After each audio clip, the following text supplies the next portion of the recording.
You're listening to the Pink Property Podcast, where each week we will be showcasing one of the unique local businesses in our area, finding out about what they offer and the journey they took to get to where they are today.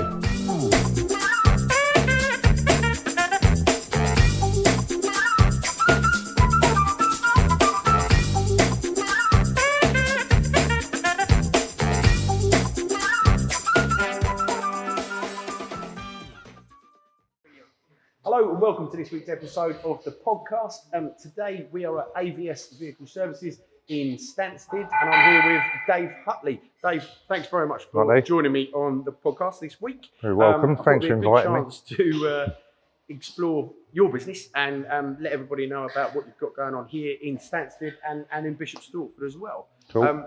So what was your sort of background before creating AVS? Where did you start your career? Mate, to start, I was mostly all fast fit. So quick fits, nationals, high Q, if you name them, I worked at them. It's just how the trade was then. Everyone jumped ship quite a lot. Yeah. Ended up landing at Formula One in Harlow and ended up running the place for about 8 years. Okay. Always had ambitions. One day I'll have a big roadside garage myself, loads of staff and this, that and the other. And it kind of came to a head sort of 2009 time, and they were just getting very big, and I felt I was just getting that whole side of the industry is very geared towards really pushing for sales, shall we say? Yeah. No one in particular, no name calling, that's that side of the industry, and I didn't really like working that way, so. Made the jump to go self-employed and actually started with a recovery truck. Right. My theory was I was sick of being the enemy, I was going to be the hero. The hero. And it worked all right, but it was okay. I was never going to earn the best living, but it was okay, and it seemed to be nibbling in the right direction. But it kept quietening off, and I kept getting offered repair work. And when you're that early self-employed, money's money, really. So kind of went with that. And I realised at sort of the 3-4 year mark, I was flogging the dead horse, and the future really was going to be as a garage. So my parents used to have a lot of livestock, so they had like a disused building behind theirs. So sort of set up a small workshop there. End of year one, like the double the size of it. And it just kind of grew slowly from there, really. And then how did the first sort of workshop come for you? So when you moved from the parents' place and from the sort of mobile element into a fixed premises, how did that come about? So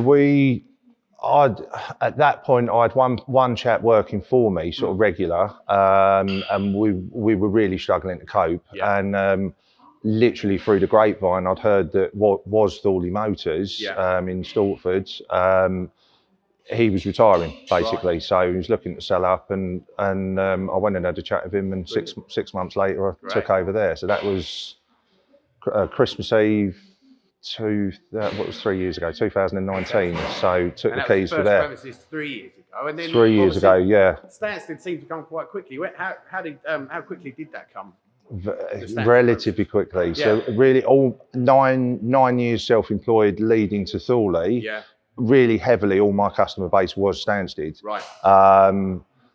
So a lot of the customers were happy to follow to Thorley. It was fine, and a lot of them were already coming through that way, ready for me anticipating me starting there. Yeah. But so we took the keys there on Christmas Eve, and I believe it was February. Millways went under, and I got the phone call telling I kind of had been hinted at that it could happen, and I'd always thought this would be a perfect site just because it's dead. I haven't looked at a map, but I don't think you could get any more dead centre of the village. I remember it full of paper. Yeah, all the bits we used to buy, all our stationery and stuff. Everyone, yesterday I got 2 comments. They can't believe how different it looks. It does look different. How much you've actually got in here. So how many ramps have you got in this section? So in this building, we started with the 3 bottom ramps. We've got the MOT bay in the other building, which is class 4 for normal cars and vans, and then class 7 for the slightly bigger vans. Right. And we put a heavier lift over there to cope with the repairs on the bigger vans. Still haven't got quite as much room for the bigger vans as we'd like, but we do them. And then by I think I think end of year 1 we ordered another 2 ramps, and I've literally just put an order in this morning for another 2, like just to try and keep up with the workload. So we're definitely growing. So nice and busy. Yeah. How did that sort of COVID period affect you, with people not really driving their cars as much? Did you notice a real change in how? I'll be honest, it was really hard for me to gauge, because we just finished year 1 at Thorley, so we had a comparison, but it was still, although it was an existing business, I felt we were still early days. We'd obviously got a lot of the old Thorley customers come through. Now year 2, we're going to see if we kept them happy or not. Is in my mind. Are you going to are you going to see them again? So that was obviously a concern, or a thought train at least. Here we find by the time the receivers are giving it back, we got the planning permission through, everything like that. I think it was very end of October we got the keys. We opened the doors January 2nd. Me sat in there on my own with no equipment, because it was all run late and was very disorientating. You were really able to trade at that point as well. This was still pre-corona, so March. I think it was mid to late March when it came, and literally the Thursday before, I was fine, head in the clouds. I had no clue. I was in such a bubble where I was so busy with trying to get everything set up. I had no clue what was coming. And then by the Monday, I was announcing we're closing. So I was literally to the day, 3 months we've been open, and I couldn't obviously have been any more worried at that point. I know, I bet. But somehow we managed to sort of drag through it. Luckily we were allowed to stay open. So I think we were only actually closed about 2 weeks. Oh, good. And gradually, month by month, sort of one member each month sort of came back in, and Brilliant. I think it was about August we decided to bite the bullet and open both sites properly again. Excellent. Oh, good stuff, mate. So glad you were able to dragged our way that. through it. As a new business, it couldn't be anything worse, having to be shut down so quickly. But obviously the Stansted people have now got you on their doorstep, rather than having to use. We're definitely getting word of mouth. I think.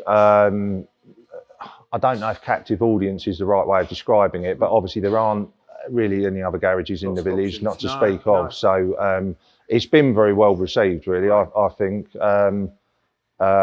huge amount of support from everyone when we had to go through the planning permission, and everyone signing up online and things like that. So Facebook's been brilliant for us. All the little sort of village groups and things like that. That's always been a really good thing for me.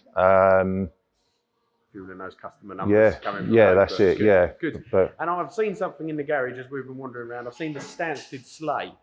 Why have you got a Stansted Sleigh in here? There must be a story here. So I'm a member of a local business forum, Stansted Business Forum, and I met a lovely chap called Phil there, Phil Street, who's part of the local, Stalford and Stansted Round Table, and I just happened to get sat with him one morning by random. So the chaps that run it tend to mix you around a little bit and get everyone mixing.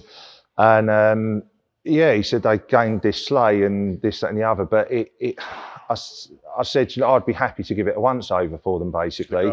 You're going to put a body on this at the end of the day and tow it around. The village. But I'm not really too sure the legality of what we actually do with it. But it's raising money. It's the police, we've had them blip the sirens and give us a big wave and everything. They're really, everyone loves it. So I enjoy the Stansted nights a lot more. There's a few, like the Stalford nights I do enjoy, but the Stansted, there's 2 nights we do in Stansted, and there is such a huge turnout for it. I love it. But such money, doesn't it? It really does, and it's all for local causes and everything. But we're trying to build them a new one. I've promised them the last 2 years that we're going to have this sleigh, and not just because of everything that's gone on, it just hasn't happened. Do you need some help in that arena? We need a joiner or a carpenter or somebody that potentially and local and wants to sort of contribute to what really is a great cause, funding some great local charities and bits, and you are a carpenter or a joiner and could reach out and help Dave in helping build and construct come and have a look at it for us. Yeah, definitely. I'm not going to let them down this year. Or come directly to Dave and get in touch. Yeah. That's brilliant, mate. That's such a great, worthy thing and lovely to see it at Christmas time around the village. So yeah, thank you for doing that. No. And thank you very much for joining me. Gives us a bit of an insight into this great business that's both serving in Guildford and Stansted. That's all we've got time for this week. Thanks so much for tuning in. Cheers. Watch the podcast every Sunday morning at 9 a.m. Get notified by hitting that subscribe button right now.